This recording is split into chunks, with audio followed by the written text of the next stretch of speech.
Ok ngày ní mà to video đó bấm bảy ba cả là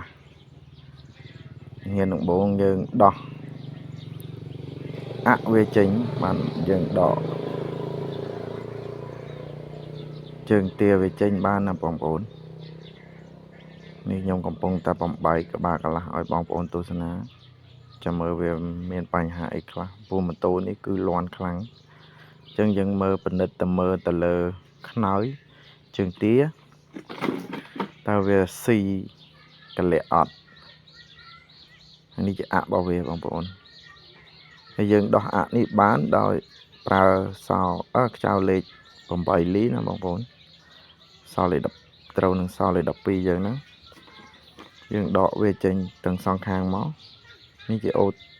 ទំនួលអូតូម៉ាទិករបស់ខ្នើយអាហ្នឹងក៏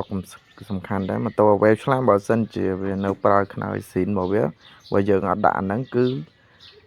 ម៉ូតូគឺពិបាកបិឆេះហើយការ៉ង់ទីជួនកាលជាប់ជួនកាលអត់ជាប់ទេបងប្អូនឥឡូវយើងមកដិតមើលខ្នើយមើលជើងទាទាំងអស់គ្នាជើងទាវាគឺនៅស្អាតបងប្អូនគឺខ្ញុំអត់ដូរទេរបស់ណាដែលខូចបានយើងដូរអញ្ចឹងបានថាយើងបងប្អូនមើលទស្សនាវីដេអូនេះហើយព្យាយាមទស្សនាឲ្យចប់បងប្អូនទើបដឹងឲ្យយើងច្បាស់នឹងការងារច្បាស់ដឹងថាវាខូចឬមិនខូចអីចឹងណាហើយយើងធ្វើឲ្យគេយើងត្រូវមានទំនួលខុសត្រូវឲ្យច្បាស់លាស់មុននឹងយើងធ្វើហើយឥឡូវពងតែដោះស្រាប់តែមេឃភ្លៀងបងប្អូនភ្លៀងហើយភ្លៀងធ្វើអីអត់កើតទេគឺផ្អាកសិនហើយ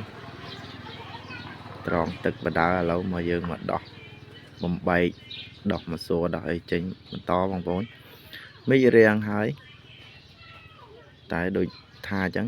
ពងតែធ្វើស្រាប់តែមេឃភ្លៀងវូត្មងមេឃអត់មានឲ្យសញ្ញាទេក្តៅគិនតែមកលុបភ្លៀងយកតែហ្មងចឹងបានថាសំបីតាមេឃក៏អត់មានការទំនួលខុសត្រូវដែរមុននឹងភ្លៀងយើងបានអីងឹតគោអីតិចមកអត់ទេគឺសុកក្តៅសុកគឺភ្លៀងតែហ្មងនេះគឺវាឡើងអាកញ្ញោមនឹងខ្លាំងមែនទែនបងប្អូនគឺម៉ូតូនេះគឺគាត់ថាជីមវាហុយតិចយូរហើយបងប្អូនតែគាត់អត់មានពេលធ្វើអញ្ចឹងណាឥឡូវមកដល់ខ្ញុំហើយគឺខ្ញុំដោះបំបែកមើលទាំងអស់ខ្ញុំរុនមើលវាច្បាប់វាអត់អីទេវាណែនល្អ